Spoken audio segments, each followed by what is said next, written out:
अगर विश्वामित्र जी के चरणों में मेरी श्रद्धा है, विश्वास है, तो भित्वा गमिष्यति रसातलम अप्यगाधम, ये मेरा बाण सातों ताल का भेदन करते हुए रसातल में चला जाए। ऐसी प्रतिज्ञा करके भगवान ने बाण छोड़ा और बाण ने सातों ताल का भेदन किया और रसातल में चला गया। बात साधारण सी लगती है, लेकिन रहस्य यह है कि भगवान श्री राम ने वहां पर अपने गुरुदेव वशिष्ठ जी का नाम नहीं लिया। यह भी कह सकते थे कि गुरुदेव वशिष्ठ के चरणों में मेरी निष्ठा हो तो ये बाण सातों तालों का भेदन करता हुआ रसातल में चला जाए। और वशिष्ठ जी के चरणों में भी राम जी की अगाध श्रद्धा है, वो कुल गुरु हैं। और विश्वामित्र जी महाराज शिक्षा गुरु हैं, इन्होंने अनेकानेक शस्त्र विद्याएं प्रदान की। तो विश्वामित्र जी का नाम भगवान इसलिए लेते हैं कि वशिष्ठ जी के प्रति श्रद्धा तो स्वाभाविक है, लेकिन विश्वामित्र जी के पूर्व वृत्त को भगवान जानते हैं। ये वही विश्वामित्र हैं जिन्होंने गुरुदेव वशिष्ठ के 100 पुत्रों को मार डाला। ये वही विश्वामित्र जी हैं जिन्होंने त्रिशंकु को स्वर्ग भेजने के लिए अपनी लाखों हजारों वर्ष की तपस्या को दांव पर लगा दिया। ये वही विश्वामित्र हैं जो देवताओं के षड्यंत्र के कारण मेनका अप्सरा के चक्कर में पड़कर 10 वर्ष तक मेनका अप्सरा को अपने आश्रम में रखा, शकुंतला उत्पन्न हुई।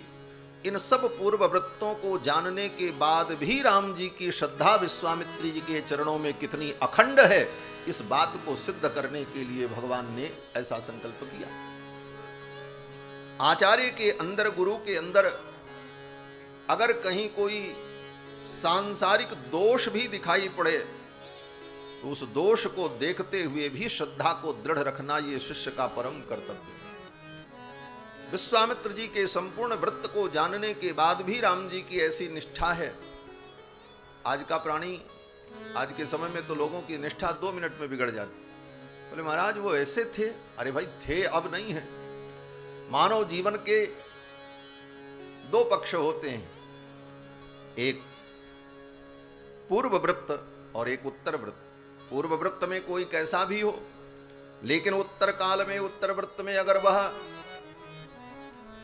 साधन संपन्न है, साधना संपन्न है, तो वह आदरणीय और वंदनीय है। तो विश्वामित्र जी के पूर्व वृत्त को जानने के बाद भी राम जी की विश्वामित्र जी के चरणों में अगाध श्रद्धा है। यही श्रद्धा का स्वरूप है। आचार्य के प्रति, गुरु के प्रति हमारी अखंड श्रद्धा। और जिन महापुरुष की स्मृति में ये कथा हो रही है, बाल योगी श्री लाल जी महाराज सखी जी, ये सखी भाव, इसको चाहे सखा भाव कहो चाहे सखी भाव कहो, नायिका भाव में सखी भाव और पुरुषत्व की अनुभूति करने पर सखा भाव। इस भाव की पुष्टि वेदों ने की। जीव और परमात्मा ये दोनों सनातन सखा हैं। द्वा सुपर्णा सयुजा सखाया समानम वृक्षम परिसस्व जाते। ये जीव और परमात्मा दोनों सनातन सखा हैं। अंतर इतना है कि इस माया रूपी वृक्ष पर बैठ करके ये जीव इस वृक्ष के फल को भोगने में लग जाता है और परमात्मा ऐसे ही आनंद स्वरूप है, अनशनन अभिचाकशीति।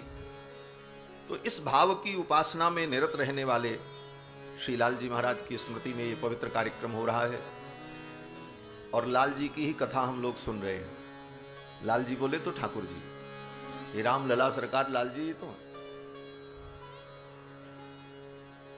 और लाल जी हमारे रघुनाथ जी को लेने के लिए विश्वामित्र जी आए। कल प्रसंग में आप सभी लोगों ने श्रवण किया, विश्वामित्र जी आए। दशरथ जी अपने लाल जी को देना नहीं चाहते, प्राण देने को तैयार हैं, लेकिन लाल जी को देने को तैयार नहीं। न रामम ने तुमर हसी। दशरथ जी ने कहा मेरे राम को आप नहीं ले जा सकते, मैं मर जाऊं लेकिन अपने राम को नहीं दे सकता। गुरुदेव वशिष्ठ ने जब समझाया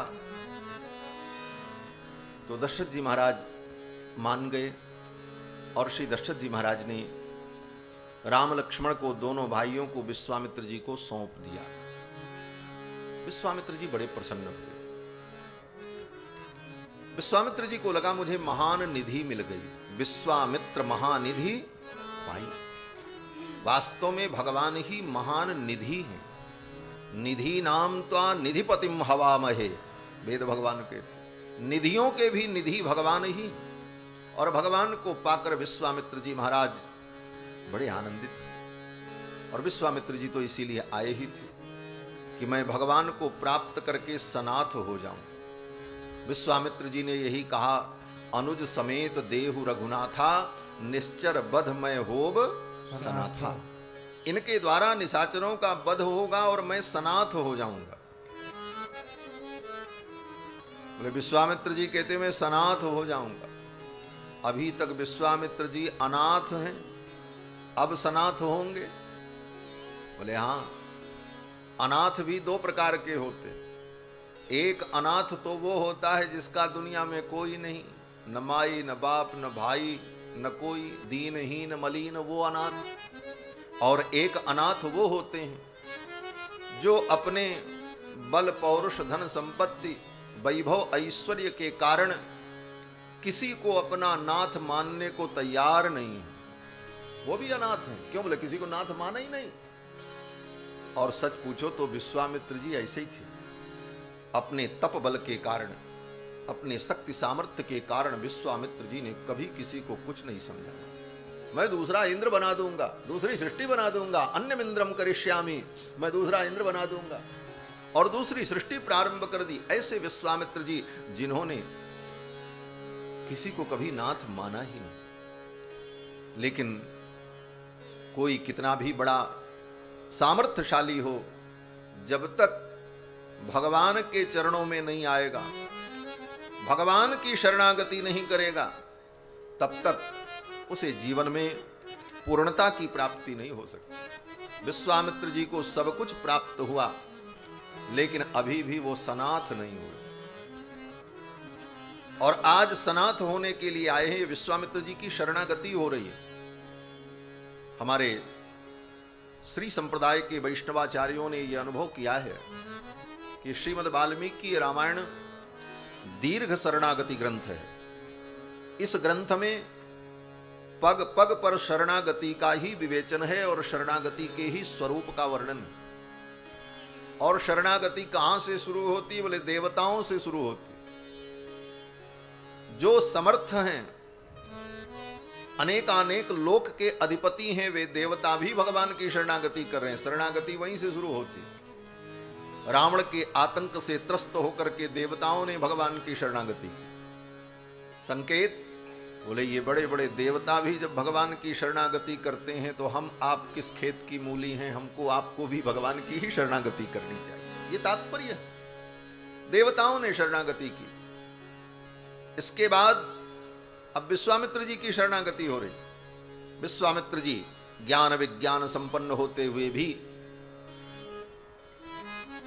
अपने को अनाथ और असहाय अनुभव करने लगे और भगवान की शरण में आए। विश्वामित्र जी महाराज भगवान की शरणागति कर रहे हैं और इनकी शरणागति में पुरस्कार किया वशिष्ठ जी ने। शरणागति के सिद्धांत में आचार्यों ने यह अनुभव किया है कि जब तक कोई पुरस्कार करने वाला न हो तब तक शरणागति सफल नहीं होती। पुरस्कार माने सिफारिश, कोई मध्यस्थ हो तभी शरणागति सफल होती।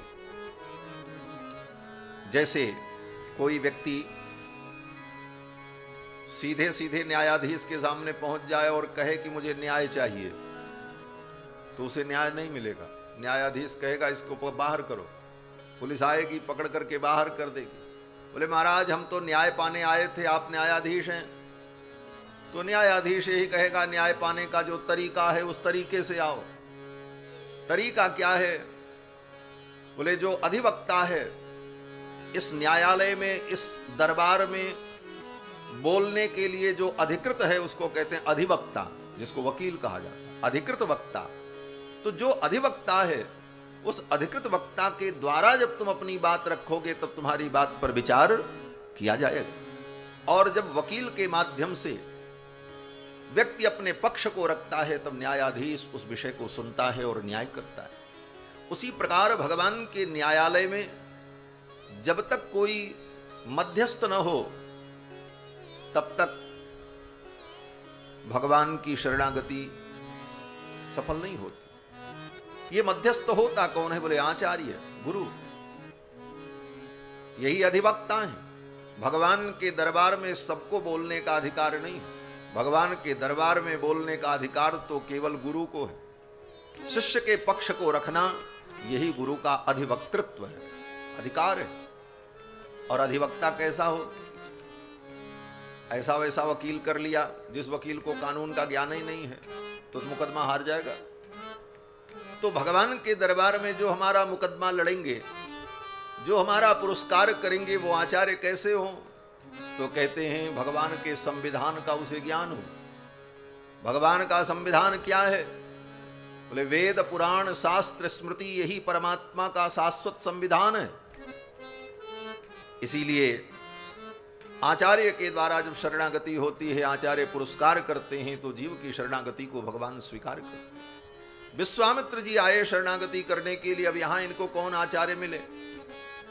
तब कातर दृष्टि से वशिष्ठ जी की ओर देखा और वशिष्ठ जी ही माध्यम बने और वशिष्ठ जी ने विश्वामित्र जी का पुरस्कार किया और मध्यस्थ बनकर के इनको भगवत प्राप्ति कराई और विश्वामित्र जी की शरणागति सफल हुई और भगवान को प्राप्त करके प्रसन्न होते हैं, सनाथ होते हैं। देखो, भगवान की शरणागति में न देश का नियम है, न काल का नियम है, न अधिकारी का नियम है। देश काल अधिकारी नियमो नास्ति।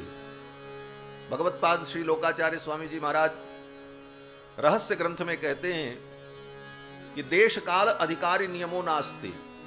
भगवान की शरणागति किस देश में करनी चाहिए, तो इसका भी कोई नियम नहीं है। जहां रहो वहीं शरणागति होगी, चाहे देश हो, चाहे विदेश हो, चाहे परदेश हो, कुछ भी हो। शरणागति के लिए देश का कोई बंधन नहीं है। द्रौपदी ने दुर्योधन के दरबार में शरणागति की, विभीषण जी ने समुद्र के तट पर शरणागति की। देश का कोई नियम नहीं, काल का भी नियम नहीं है। किस मुहूर्त में भगवान की शरणागति करें? सब काल के लिए मुहूर्त है और सभी कार्यों के लिए मुहूर्त है। इस मुहूर्त में ये काम करना, इस मुहूर्त में ये काम करना। लेकिन भगवान की शरणागति करने के लिए मुहूर्त की भी कोई आवश्यकता नहीं। क्यों? गोस्वामी जी महाराज कहते हैं कि राम की शरण जाय साइत सुदिन न हेरिए। भगवान की शरण में जाने के लिए साइत और सुदिन देखने की जरूरत नहीं है। जिस दिन आप भगवान की शरण में जाओगे वही सबसे सुंदर दिन होगा, वही सुंदर मुहूर्त होगा। तदेव लग्नम सुदिनम तदेव तारा बलम चंद्र बलम तदेव विद्या बलम दैव बलम तदेव लक्ष्मी पते तेंघ्र युगम स्मरामि। तो भगवान की शरण में जाने के लिए काल का भी कोई नियम नहीं। विभीषण जी रात्रि के 12 बजे शरणागति करते, काल का कोई नियम नहीं। स्वयं भगवत पाद रामानुजाचार्य जी महाराज की शरणागति भी ऐसे ही हुई। यात्रा में गुरुदेव के साथ जा रहे थे, अचानक व्याकुलता उत्पन्न हुई। हे गुरुदेव, आप हमारी शरणागति करा दो, भगवान के शरण में मेरा निवेदन कर दो। और जंगल में कोदंड पाणी भगवान का मंदिर था और वहीं पर उनके आचार्य महापूर्ण स्वामी ने उनकी शरणागति कराई। तो भगवान की शरणागति में काल का भी कोई बंधन नहीं और अधिकारी का भी कोई नियम नहीं। बाकी सारे कर्मों के लिए अधिकारी का नियम है। यज्ञ कौन करेगा? बोले यज्ञ केवल मनुष्य कर सकते हैं, देवता नहीं कर सकते।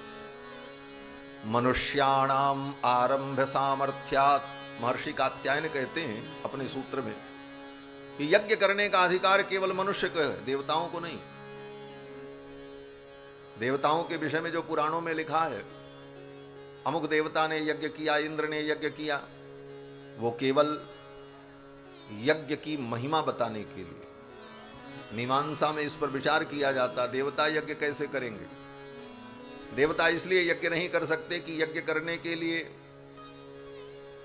वर्ण का निर्णय करना होगा। अब देवता किस वर्ण में है, वो क्या संकल्प करेंगे, शर्माहम की बर्माहम की गुप्तोहम।